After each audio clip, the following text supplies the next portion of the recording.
Hello and welcome to Good Morning Transfers. What next for Kylian Mbappe as he turns down the chance to speak to Al Hilal? Will that open the door for Premier League clubs? We'll discuss his future.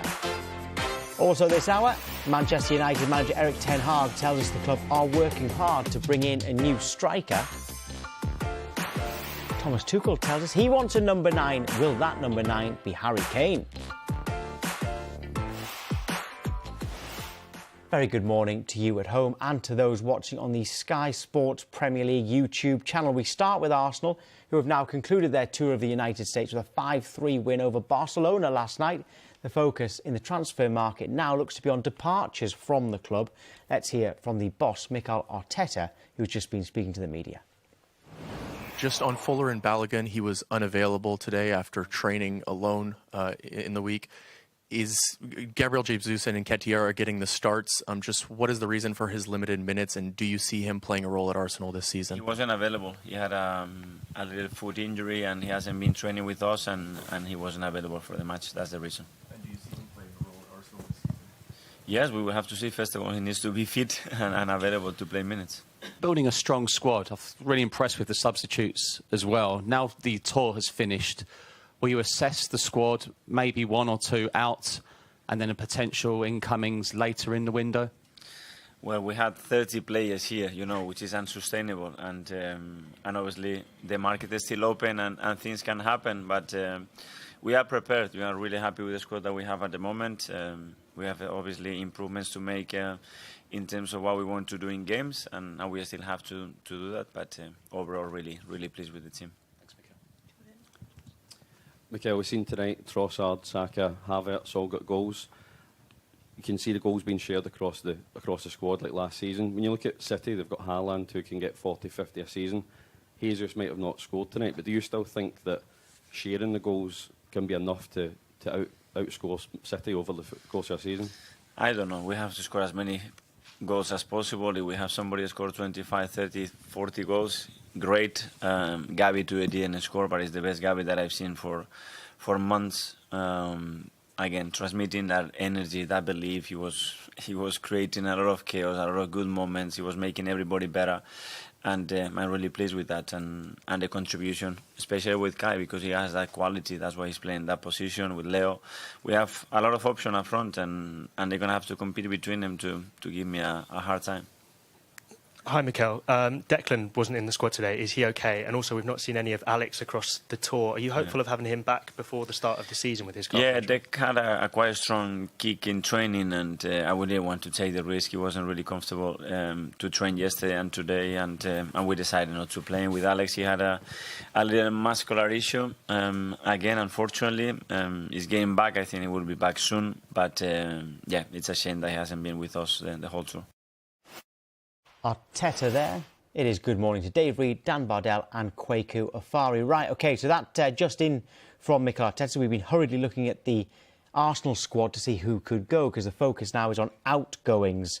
Dave, we'll start with you, because they actually are not completely done with incomings yet, are they? No, I think our information is that Arsenal do want a forward, a right-sided forward, to compete and complement Bukayo Saka on that right-hand side. But Mikel Arteta said there, and we're right to point out that now the focus is turning to outgoings after the signings of Kai Havertz, Jurrien Timber and Declan Rice. And there's a number of candidates that maybe are bloating out the squad. I mean, Arteta talked there about 30 players on a squad.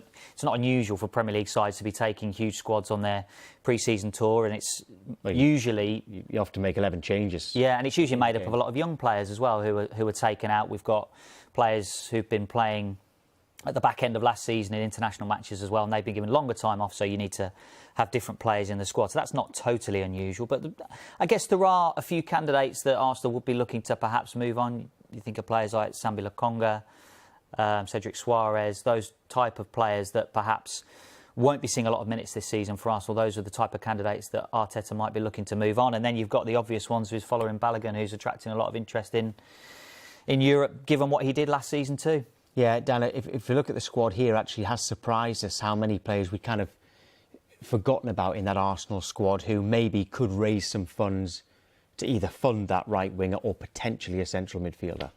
Yeah, I think Arsenal are pretty well set in terms of quality. It's just a case of moving players out who aren't going to play minutes. I believe Tavares is still there. If he's still there, that's 3 left backs they've then got in their squad. That's not sustainable to keep someone like that happy. And you saw with Chelsea last season, when you've got a bloated squad, it's very difficult to even run training with that many players. So as the window goes on, I'd expect Arsenal to move people out. And then if they do manage to raise funds that way, if an interesting player pops up on their radar and they sense an opportunity, they can make that kind of opportunistic signing that may well improve what they've got. So Arsenal want to definitely keep an eye on, but I've been really, really impressed with what they've done so far, particularly with their incomings. That's a really efficient window from Arsenal so far. Yeah, they've got loads of goalkeepers in that squad as well. We mentioned Cedric Suarez, Nuno Tavares, Nicolas Pepe, we understand is available as well. Marquinhos could go out on loan. We've mentioned Balogun. Mohamed El Neni is there. Lokonga's been mentioned. Fabio Vieira didn't play that much this season, although we believe that he is one for the future. That's Arsenal. Let's go now to Kylian Mbappe, who is not interested in meeting representatives from Al Hilal to discuss a move to Saudi Arabia, despite Paris Saint-Germain accepting a world record £259 million bid for him. Right, OK, Kwaku, what happens now? What could happen now?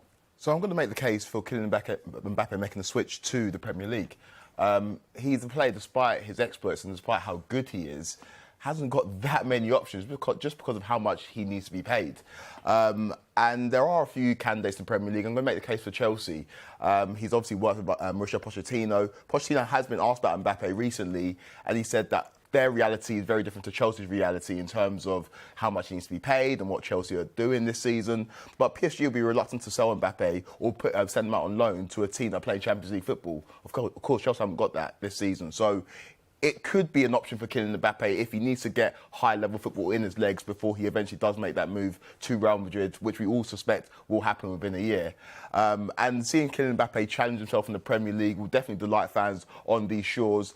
And it's something that he can add to the string of achievements he's got already. Kylian Mbappe is a player that is going to go on to achieve loads and loads in the game, but in terms of what he hasn't done, he hasn't played on these shores. So seeing Mbappe play for a team like Chelsea, obviously unbiased, would definitely be something I want to see this summer. I would love to see him in the Premier League. It looks like we've missed out on Messi. We did get to see Cristiano Ronaldo. I'd love to see Kylian Mbappe over here. It's not the only option he's got, by the way. What's your gut feeling at home? Where do you think that Kylian Mbappe will be playing next season? It's hashtag transfer talk on Twitter, and we'll read some of those out. So Premier League loan, maybe, Kwaku saying. Dan, what else could happen? Yeah, Real Madrid, we obviously know that's the destination that inevitably that's the place he wants to end up at, Real Madrid. Now, Real Madrid are in the position where they know in 12 months' time, if Mbappe doesn't move, or even if he does move, in 12 months' time, they're pretty likely to sign him on a free transfer. It's whether now they weigh up the risks. If Mbappe did make a Premier League move and he fell in love with the Premier League and the team, is that too much of a risk for Real Madrid? I've been looking at Real Madrid's finances this morning, and if the fee was around 100 million, somewhere around that, Madrid have the finances to be able to do that. At the moment, they've done really good transfer business since 2019. They had that expensive summer where they bought Jovic and Eden Hazard, and they kind of stopped making those big marquee signings from then. They've obviously bought in Bellingham this season, but because their business has been so sensible over the last kind of 3 seasons, they've got that financial room now, that wiggle room to be able to make another big move after signing Bellingham. If you look at their squad, Josselu's been bought in, but that's not the long-term solution to replacing Benzema. He's not the man that Real Madrid are going to rely on to score the goals this season. I don't think particularly in the Champions League. They've been trialling this kind of new formation with Vinny Jr. and Rodrigo kind of playing as 2 false nines who drift wide and let other players come inside. So we know that's where Mbappe wants to go. It's whether Real Madrid see any value in expediting it and doing it now. If you're Mbappe, he's obviously turned down the Saudi money as it stands, which I'm really, really pleased about. If you're him, you want to get this sorted as soon as possible because you need to know where you're playing your football in the new season. OK, so Premier League, Real Madrid maybe coming in a little bit earlier. Dave, Dan was happy that he's not moving to Saudi, but that is not off the table, is it? Is anything off the table in this situation? People will have seen on their feeds over the last few days the amount of money that has been on offer to Kylian Mbappe through this contract with Al Hilal. The Saudis are very serious about growing and expanding the game in that region. And you know, the numbers are almost obscene. You don't need me to talk about the numbers, but they could easily just double it. They've got the finances to do it. And however unlikely a deal might seem when the Saudis are involved, you can never say never. I mean, the one example that you can use is what happened in golf. You would have never have thought that the PGA Tour and Live Golf would come together. All the noises over the last 18 months, it's been a bitter row between the two. And now there's been a deal that's been made between Live Golf and PGA Tour. So however unlikely a deal is when Saudi Arabia is involved, you can't rule it out. I think The Guardian reported yesterday that the Public Investment Fund had spent something like $6 billion just in the last 2 years on sports projects. And the 4 biggest clubs in Saudi Arabia are now majority owned by the Public Investment Fund as well. They're targeting exponential growth of their league over the next 7 or 8 years with the target of 2030 as well. We know that the Saudis are already talking to PSG about Marco Verratti as well. That's Al Hilal. So you would think that those conversations would continue between Saudi and PSG. You just never know. It can't be about money, though, can it? Like, if he's turned down that astronomical fee that they've offered so far, surely it's not a money decision for Mbappe then, because he would have taken that offer if it was about money, because you've already said that the numbers were absolutely obscene. So surely this is a footballing decision for Mbappe, even if they come in with even more money. It feels to me that that's not Mbappe's driver here. It's legacy, isn't it? It's legacy. And Mbappe has so many options on the table. And the fact that, like you say, he's turned down Saudi Arabia shows that it's beyond just the finances, beyond the figures. He's already one of the highest paid footballers in the world, if not the highest paid footballer. But it's about more than the money. It's about creating a legacy and defining himself as one of the best players in the world. But if we're talking about footballing, you're talking about footballing things here. You know, this is a pretty nervous game of poker with Mbappe at the moment, because he can't forego a year of his career, surely, and that's a footballing decision. If he's obviously turned down the money from Saudi Arabia, sure. You know, is he willing to sit on the bench at Paris Saint-Germain for a year? Because that's another option on the table for him. And is that a footballing decision? Is that realistic, though? Do you think if he was to stay at PSG, he would sit on the bench? Or would it eventually be a farewell tour for Mbappe and they'd have to play him if they want to achieve what they want to achieve next season? Well, all the noises... If they're paying him, they may as well play him. And there is, from his point of view, the Euros next summer. And the Olympics he's not going to get as well. picked, you know what I mean? Yeah, he wants to play in the Olympics as well, which is another target for him. So, I mean, the information and the noises that we're hearing is that Mbappe would be comfortable in doing that, in sitting on the bench and seeing out the year of his contract. And PSG, from their point of view, they believe that he's already agreed to join Real Madrid on a free transfer next summer. Well, we've had some tweets coming in. Craig Roberts says Mbappe stays at Paris Saint-Germain this season, then leaves on a free. A lot of people saying that as well. Anthony Buckley says that Arsenal need to come in for Mbappe. I think that would be a loan. Ray says, could Real Madrid not do a loan for this season with a view to getting permanently next season? Well, I think that the difficulty there would be, Ray, is that if he goes on loan to Real Madrid, he still goes for free at the end of the season, which doesn't really help the fact that Paris Saint-Germain would like to recoup some money. But I tell you what, I bet that would be a good one for Real Madrid and the player, not necessarily for Paris Saint-Germain. And Stuart, Jack, I think this might be a little bit of wishful thinking. Don't think it offends anyone to say that. I think it's tongue-in-cheek here from Stuart. Mbappe to West Ham for a season-long loan before going to Real Madrid. Right, much more on that throughout the summer, no doubt, but one player's future is unclear. His defender, Kyle Walker, he captained and started for Manchester City yesterday in their pre-season game against the side that want to sign him. That's Bayern Munich. After the game, reporters and fans asked Walker if he was going to join the German champions. Oh, they want you to start? Kyle, are you coming to Bayern Munich? Thank you. Thank you, Carol. Thank you. I love it. Direct Bayern Munich. Thank you. Kyle, will you join Bayern Munich? Okay. Yeah, Walker not giving anything away there, as you'd expect. But next on Good Morning Transfers, we are discussing Manchester United. Could Sofian Amrabat be joining the club?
Good morning. Transfers. We know Manchester United are looking to buy a new striker this month. Manager Erik ten Hag has emphasised the need to add in that area this month.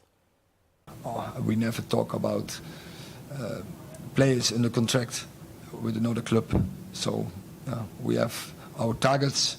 In the background, we are 24/7. We are busy with it and to get the right player sign a contract for us. I speak now to Manchester United fan Owen Churchill from United View TV. Good morning to you, Owen. A striker, clearly a high priority. Who do you want? Good morning. Well, earlier on in the window, it would have been Harry Kane or Victor Osimhen. I think it became obvious very quickly. Neither were attainable for a variety of reasons: financial fair play, budget, a willingness to sell in the case of Spurs to a rival, certainly in the Premier League. So United have quickly pivoted to Rasmus Højlund from Atalanta, who I think is a very exciting prospect and could develop over time into a really key player for Manchester United. Still young, of course, so he'd be the one that I'd be looking at, and I think certainly United are as well.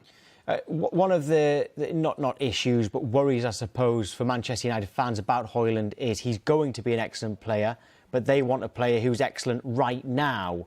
Have you got faith that Højlund can hit the ground running? Well, that's the million-dollar question, or in this case, I think €60 million question or something like that. I mean, it's a small sample size, obviously. There's only one full season for him playing for Atalanta in Serie A, scored 9 goals. A couple of seasons before then, he had played in Austria, scored 9 goals again over a couple of seasons. So, as you mentioned, United are clearly buying potential and not the finished article. Initially, I think United wanted to buy, as I mentioned, a Harry Kane or an Osimhen, as well as a Rasmus Højlund, and develop him over time. But looks like he's going to be thrown in at the deep end, going from one season in Serie A to Premier League at 20 years of age is no doubt going to be a challenge. But I do have faith in Erik ten Hag and Manchester United in general. They wouldn't be interested if they didn't think he was capable. So it's going to be fascinating to see how he adjusts. It's not just in the striking area, is it? Because in central midfield, Sofian Amrabat is being discussed. Are you keen on him? Very much so. I mean, we saw him in the World Cup, his performances for Morocco. I thought also he was a standout for Fiorentina in that Europa Conference League final against West Ham. I mean, even if you look at United's defeat last night to Real Madrid, I think it showed that certainly there's still a need for more in midfield, particularly more legs, more energy, more tenacity and intensity. So I think he fits the bill perfectly and in that respect. And for what's been reported as a relatively small fee in this market, which is so overinflated, I think he'd be a steal. So I think that could be a real good bit of business for Manchester United. So central midfield, striker, any other areas that you believe need strengthening?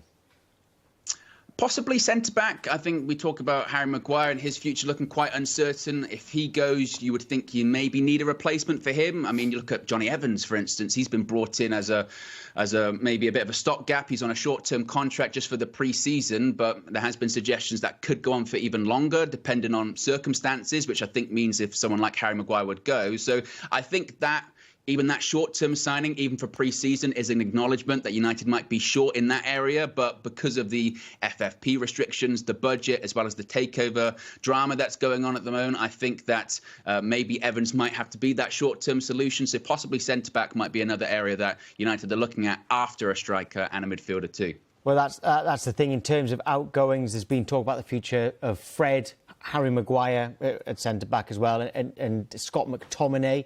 Do you think Manchester United need to sell? And what about those three in particular? Well, absolutely. I think, as you mentioned, because of the FFP restrictions and the ongoing takeover uncertainty, United's budget is so tight. I mean, there's been so many figures put around suggesting how much it could be: 100, 120 million pound, 150 million pound net spend. So to get deals like Højlund and Amrabat, as well as possibly other deals done, players have to leave. We've already seen Anthony Elanga go out, Alex Telles, he's gone too.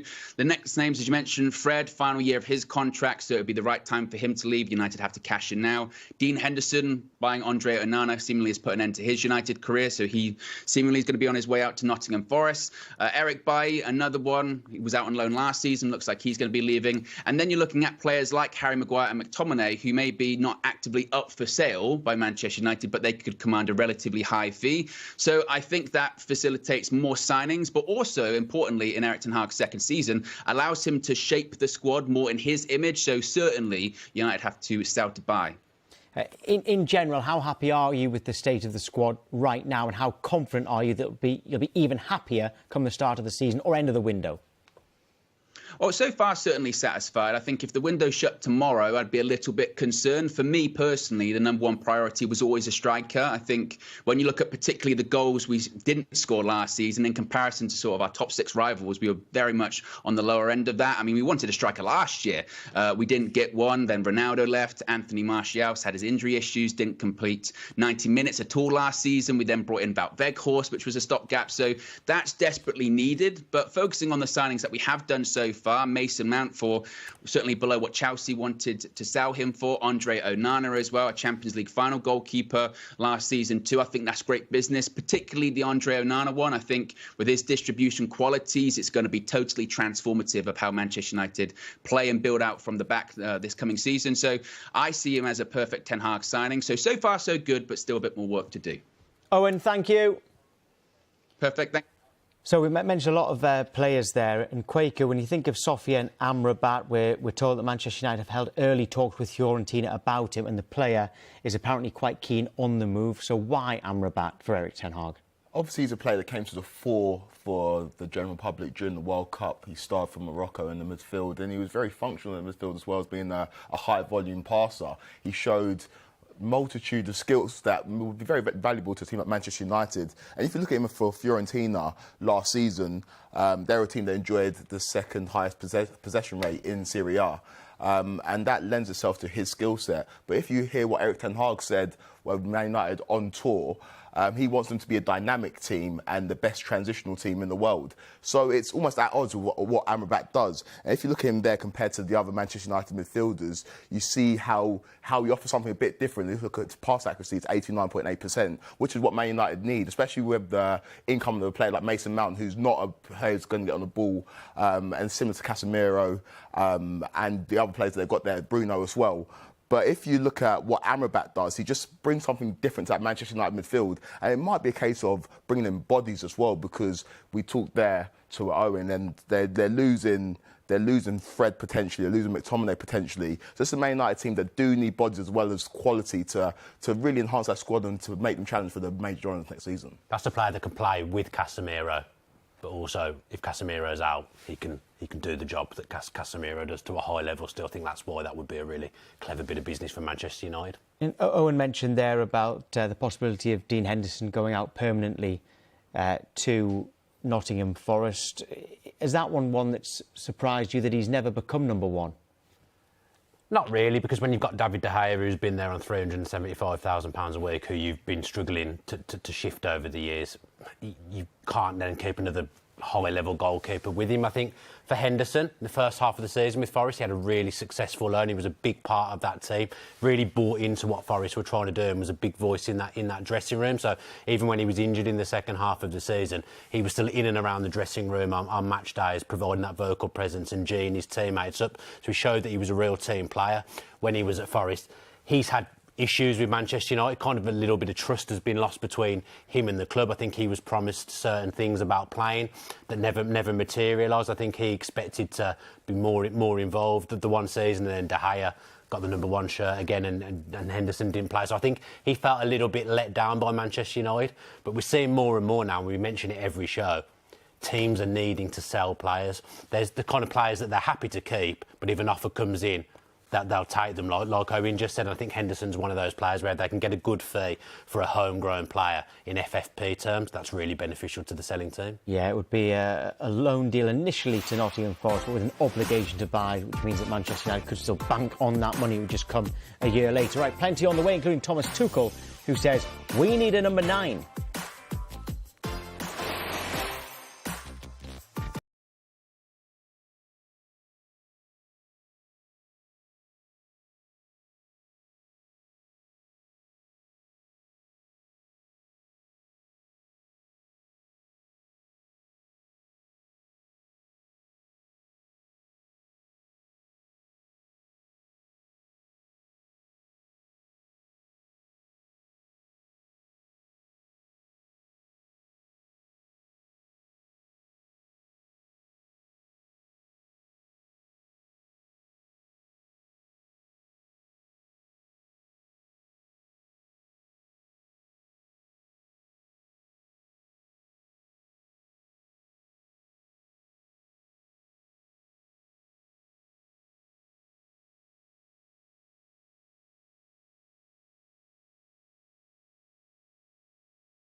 Keep your thoughts coming in, hashtag transfer talk. Let's get to the future of Harry Kane now. We understand that Bayern Munich are increasingly confident they can sign him from Tottenham this summer if they can agree a fee. The Bayern boss Thomas Tuchel made it very clear he wants to sign a new striker this summer.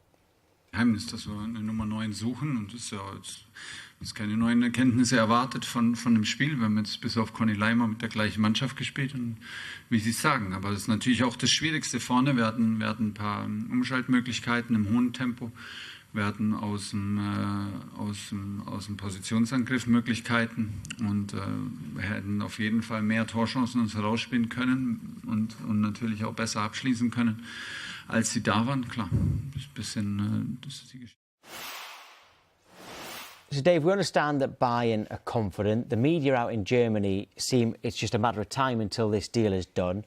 So why are we, me, you and several others over here, so sceptical? Daniel Levy, possibly, known as a very, very tough negotiator. You're right, the noises coming out of Germany are that they are very confident that this is going to happen. It's reminding me a little bit of Bayern Munich's pursuit of Leroy Sané in 2019, and I remember it annoyed a lot of people at Manchester City at the time, the fact that they kept talking about Leroy Sané. They didn't end up getting him as well. They had to wait a year in order to get him. Bayern were a mess, a total mess at the end of last season. Oliver Kahn got sacked on the pitch. Hassan Salihamidzic was sacked as the sporting director, I think, an hour after their final game. They ended up winning the title, but it was a bit of a hollow victory. Tuchel was already under pressure at the end of last season. They've got a new guy in charge now who's taken over from Oliver Kahn, Jan-Christian Driesen. Christoph Frunder's a new sporting director. We've had Driesen talking publicly about Harry Kane. We've had the president of Bayern Munich, Uli Hoeneß, talking publicly about Harry Kane. And we've got Thomas Tuchel talking publicly about needing a number 9. So all the noises are that the German side of things are quite happy to talk about Harry Kane, but from what we were hearing earlier on in the window, it's not quite as simple as that. You know, we were saying that perhaps if Harry Kane was to leave Tottenham, it would have to be him that would drive it this summer. That doesn't seem to be the case at the moment. To our knowledge, I think he would be open. I think he would be open, wouldn't he? That's what we've been saying. He would be open to talking to Bayern if an agreement was reached. We know there's been preliminary talks, but it certainly doesn't feel like it's as far down the line as perhaps what the Germans are talking about. They're really ramping it up, aren't they, in Germany? Like you say, there's that confidence there from the German side of things that this is a matter of time that Kane will join. I think from the British side of things and obviously us, I think it's not the kind of move that usually happens. I think perhaps that's why we don't really feel like it's as far advanced, because the England striker moving to Germany, moving to play for Bayern Munich at this stage of his career, that isn't something that's really happened previous. I know Bellingham's gone over to Germany, but he was at a young age. You know, this is a guy at the peak of his powers. England's number 9, England's captain going to play for Bayern Munich. That kind of thing that hasn't really happened. But do you think that's because we've all got in the back of our heads that Harry Kane wants to break the goal-scoring record, so you can't really imagine... it probably plays in. Overseas, because there's so much for him to achieve in this country, and obviously the thing that looms over Harry Kane's lack of trophies, and you know he's going to be guaranteed trophies if he goes to Bayern Munich. But I just think it's hard for us to digest over here, just because, like you say, we haven't seen it before. Bayern's tactics, are these the usual tactics that they do? It's not unusual to hear Thomas Tuchel or hear any manager outlining what his squad needs, because that's their job. Their job is to put pressure on those who employ them to make sure they get the transfers in. But it's unusual to hear a team so publicly pining for a player where the deal doesn't look like it's as close as they're suggesting. Bayern Munich, they won Bundesliga last season, but they went out of the Champions League in a whimper to Man City. And this is a Bundesliga title that went to the final day of the season against a Borussia Dortmund team that don't have Erling Haaland. And so it wasn't a great season for them. Obviously, they changed manager mid-season. And it was goals by committee as well for Bayern Munich last year in the league, with Serge Gnabry getting double figures, Musiala, Choupo-Moting, and they haven't quite filled the void of Robert Lewandowski yet. So that's definitely a position they're looking to improve. Obviously, there's reports suggesting that Sadio Mane could be out of the door as well. So they do need reinforcements, because, like you outlined, Dave, they are a mess in terms of the structure of Bayern Munich, which is quite unusual because, notably in the past, they've been one of the best run clubs in Europe. They made a mess of this time last year, the summer. They got rid of Lewandowski, tried to replace him in what they thought was a clever way, but it just didn't work at all with Mane leading the line, and Choupo-Moting probably had to play more football than he ever would have expected to play. And the Bayern players almost looked embarrassed winning the league, I thought, when they were lifting the trophy. It was almost a hollow victory, which sounds stupid when you've won the league, but it wasn't really a season for Bayern to celebrate at all. So they need something positive to happen to them as a club, and they're really ramping up this Kane stuff. Right, OK, so that's the latest on Harry Kane. What about at Liverpool? We expect them to go back in with an improved offer for midfielder Romeo Lavia after having a bid worth £40 million rejected by Southampton. Southampton understood to value the player at £50 million, and Chelsea remain interested. They've not made an official bid yet, but we're told personal terms with Liverpool and Chelsea would not be expected to be a problem. Kwaku, can Liverpool afford to be patient with Lavia? No, because midfield's such a crucial position. If this is the target and this is what they've identified, then they need to go out and make it happen. Liverpool under Klopp have been very decisive in the transfer window. If they've seen a target, they've normally got the business done. You've seen it with McAllister and Szoboszlai this summer. That it hasn't really been a saga. This Lavia deal looks like it's going to drag on a little bit because there are other teams interested. They've appointed a new director of football this summer, Jörg Schmatke, which has even accelerated in terms of their approach to getting players over the line. But Lavia is a player that is highly coveted, so Liverpool are going to have to pay what Southampton want for him. I think Liverpool's reservations lie in the fact that he is only 19 years old. He's only played 29 Premier League games.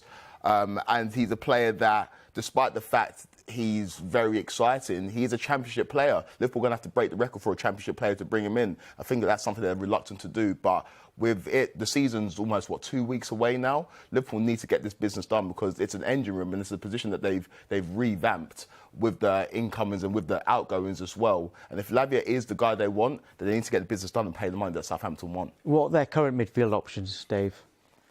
I mean, over the last few months, we've been talking about Liverpool's midfield needing major surgery, not just one player, but two or three. It looked fairly obvious as well, watching them last season, that was what was required.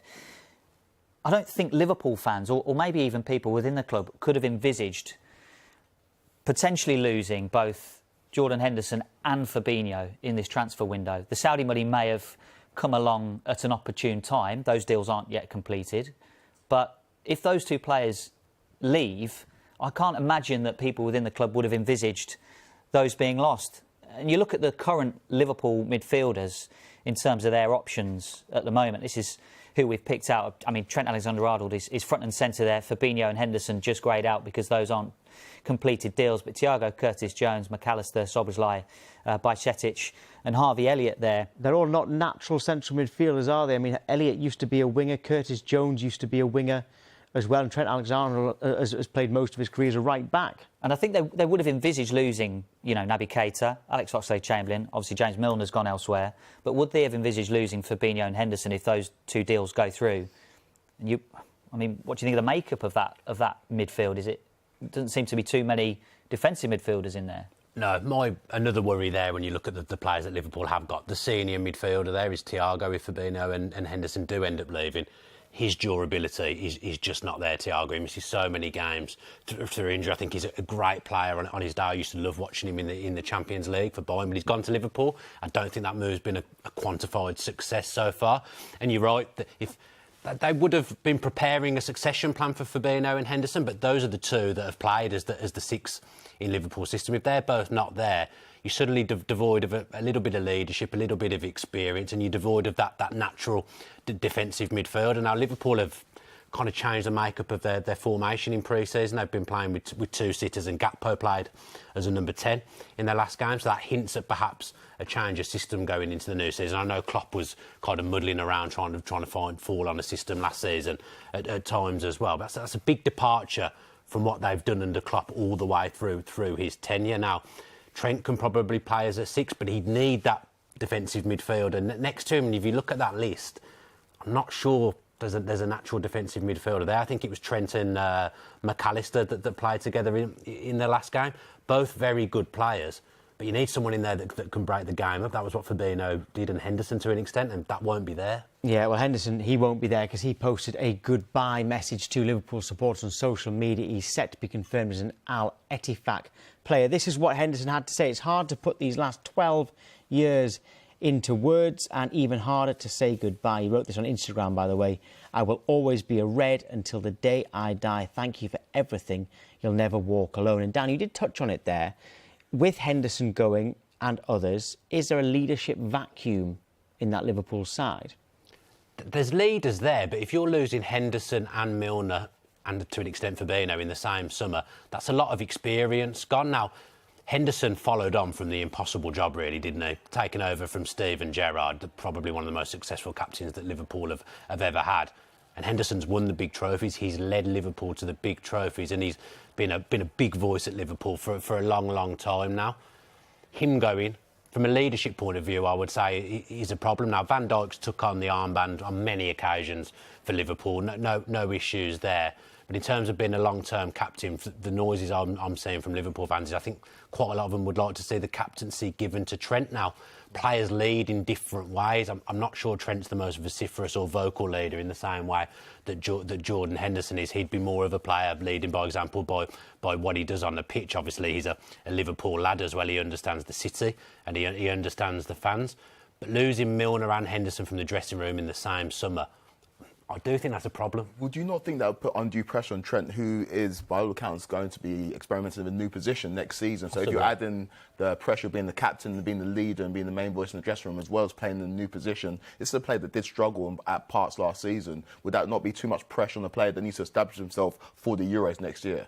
Potentially. I think Van Dijk struggled at times last season as well. The trouble is with Trent Alexander-Arnold, which isn't his fault. He's a player that gets spoken about a lot by the media. Everyone's always talking about Trent Alexander-Arnold. Now, I think some of that will have been extinguished a bit by what he did for England in the summer, playing so well for England in those 2 games, playing in a new role. But there's always talk about him, isn't there? And England have obviously been blessed with so many good right-backs as well. I think that's a valid point. But on the other hand, it could elevate his game to another level, couldn't it? You just don't know until it happens. Going back to Henderson, what does this mean for his England future? We're told that he spoke to Gareth Southgate before committing to the move to Saudi Arabia. He was asking for reassurances that it wouldn't affect his England future. From what we understand anyway, Gareth Southgate was unable to offer him assurances over his international selection.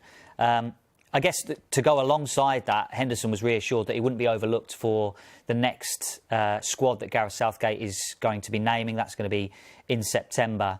So from Henderson's point of view as well, he's told Gareth Southgate he's not interested in retiring from international football, so he's still going to be available for England in the near future, and indeed for next summer as well, which is a target for Jordan Henderson to be a part of that England squad next summer. So it'll be interesting to see how Gareth Southgate manages that over the next few months, whether he names him in this next squad that he is going to be naming in September, or whether there is a cut-off point for Jordan Henderson by going to Saudi Arabia. We'll wait and see. But certainly from Henderson's point of view, he's available for England's selection. Right, we do have a quick line from the Championship now, and Mark Travers has joined Stoke on a season-long loan from Bournemouth, and so that's Alex Neil bolstering his goalkeeping options. On the way, we will hear from Jude Bellingham and why he chose Real Madrid, plus there's an interview with David Moyes, who discusses his transfer targets.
We're going to hear from Jude Bellingham in a moment, but Declan Rice has been another one of the big money moves this summer. West Ham are yet to bring in his replacement or make any major signings. David Moyes has told us the club's short summer has hampered efforts, but is optimistic they'll get some deals done soon. Again, because of the shortness of the summer and being in Australia, it's meant the time's been limited. But I'm sure we'll get down to work and do what we have to do. No major incomings yet. Is it just a case of patience? Are you happy with how things are going, moving in the right direction in that? Yeah, the club have made several offers for players. We're out in the market. We're quite active, and hopefully some of them will come off in the future. Well, Jude Bellingham was linked with a move to the Premier League this summer before making the decision to leave Borussia Dortmund for Real Madrid. Bellingham explained his reasons behind turning down offers from England to move to Spain. Like I've already said, I think Madrid's the biggest team in the world. I think it's the best club, the best players, the best team, the best people to learn from. So I'm here and I'm really happy with the start, but definitely not getting carried away. I understand that there's bigger tests to come in the season ahead of me, but yeah, I want to get into a rhythm and enjoy playing with my teammates, and I am so far. So I think so far so good. You say a lot to learn, but it already looks like you've slotted in seamlessly. You're already the main man in that Madrid midfield. I don't know about the main man. I'm just trying to play my part. You know, I know the role that the manager wants me to play, and I know how I can add quality to the team. And yeah, like I said, just playing my part and just trying to enjoy winning and playing well. Let's move on to Chelsea now, and their head coach Mauricio Pochettino says players need to convince him that they are fully committed to the project at the club. Pochettino admits he wants a small squad with strong competition for places. We need to add players because maybe in another position we miss some players. We need to, to build a very balanced squad to have the possibility to compete for position, but not, to have players that maybe are going to be the third or fourth option to play, and it's going to be unacceptable to have players, that maybe for one position, for players playing to play for one place.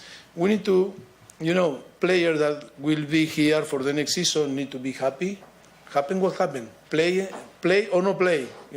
If they believe that they need to be in the starting 11 and they are not going to accept to be on the bench because the coach Chelsea paid me to choose the 11 player, it's better to talk from now. I'm not going to. If I no play, I'm not going to be here. Perfect. But if I am here, I am commitment. That is why always it's important to have the right players, right balance, and then accept what is going on there. So Pochettino is suggesting there that if a player wants to leave, they can. They've got to be fully committed. Well, Chelsea are fully committed in trying to sign Moise Caicedo, we believe. Dave, what's the latest? Well, it's reached a bit of an impasse at the moment. Chelsea are essentially weighing up what they want to do next in their pursuit of Caicedo. From their point of view, we're told that they're pretty comfortable with their approach so far. And in particular, their valuation of the player. Chelsea had a bid rejected last week, which was £70 million by Brighton. And from what we're told anyway, Brighton would like closer to £100 million. They've seen the price that Declan Rice has gone for. Chelsea, I think from their point of view, they're going to try and be a bit patient with this. They're going to wait it out. They're going to be disciplined. And also, the backdrop to this is that our information is that Chelsea have other targets as well as Caicedo, which may seem a little bit obvious, but it might be the time for them to start pushing the button on perhaps those other targets if the Caicedo deal doesn't move on in the next few days. Why does Caicedo fit the bill, Dan?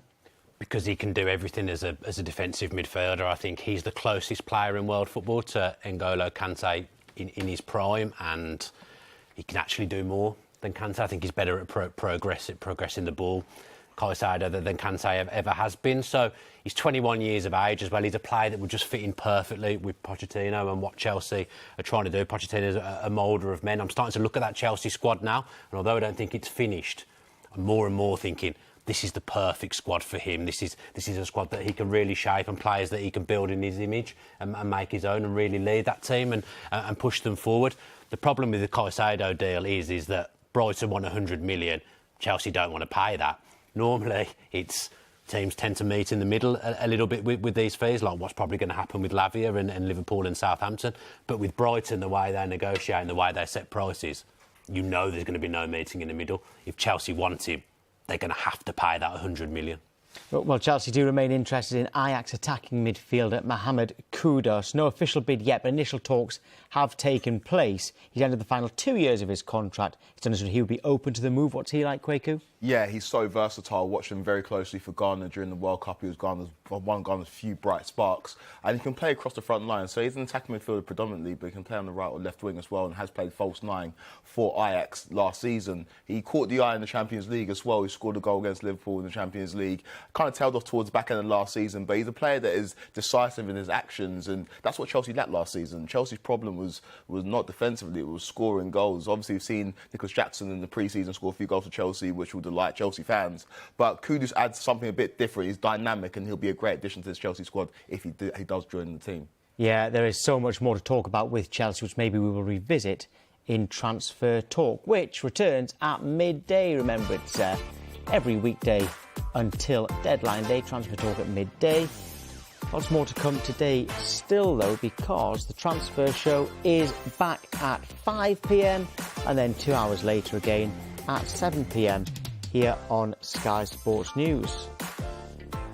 Well, England can still draw the series, the Ashes series against Australia, so we will be at the Oval next ahead of the toss for that final test between England and Australia. Still all to play for.